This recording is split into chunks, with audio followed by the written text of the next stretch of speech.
Menjelang Hari Raya Kuningan, harga berbagai kebutuhan upacara di pasar-pasar tradisional mengalami peningkatan, bahkan hingga 100%. Salah satu keperluan upacara, canang ceper, yang awalnya dijual Rp1.000, kini dijual Rp2.000 per canang. Harga berbagai kebutuhan upacara di pasar-pasar tradisional mengalami peningkatan menjelang Hari Raya Kuningan. Di Pasar Badung misalnya, canang ceper yang awalnya dihargai Rp1.000, kini dijual dengan harga Rp2.000 per ceper. Menurut pedagang canang, Wayan Gatri menyatakan peningkatan harga disebabkan harga berbagai bahan canang juga mengalami peningkatan. Misalnya bunga pacar air, yang sebelumnya dijual Rp15.000 per kilogramnya, kini dijual dengan harga Rp40.000 per kilogram. Selain dari segi harga, permintaan terhadap canang juga mengalami peningkatan yang cukup fantastis, sehingga harga mau tidak mau turut mengalami kenaikan.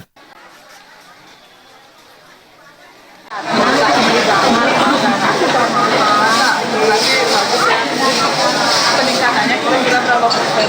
Ada 50.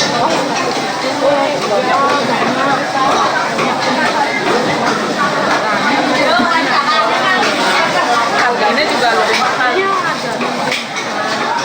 Dari kapan udah mulai laris canangnya? Kan besok Kuningan. Berarti jauh berbeda dibanding hari biasa ya. Mungkin karena lebih banyak orang beli sana. Mungkin gitu pasti saya. Oh, berarti sebelum purnama kedasa pun meningkatnya. Hal lain juga diungkapkan pedagang daging. Pedagang menuturkan harga daging ayam yang sebelumnya mencapai Rp32.000, kini menjadi Rp35.000. Daging meningkat nggak? Iya, naik. Ayam berapa? Ayam naik sekarang 35. Awalnya 32. 32. Kalau permintaan dari masyarakat meningkat juga? Ya emang gimana ya? Kan kondisi memang sudah hari raya kan dia meningkat. Jualan daging apa aja? Ayam, tempe. Pasar Badung juga terpantau ramai oleh pembeli yang hendak berbelanja kebutuhan upacara maupun kebutuhan sehari-hari.